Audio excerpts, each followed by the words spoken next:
नमस्तेऽस्तु महामाये श्रीपीठे सुरपूजिते शङ्खचक्र गदाहस्ते महालक्ष्मी नमोऽस्तुते। नमस्ते गरुडारूढे कोलासुरभयङ्करी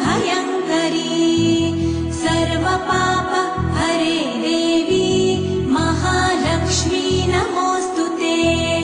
महादेव्यै च विद्महे विष्णुपत्न्यै च धीमहि तन्नो लक्ष्मी प्रचोदयात्।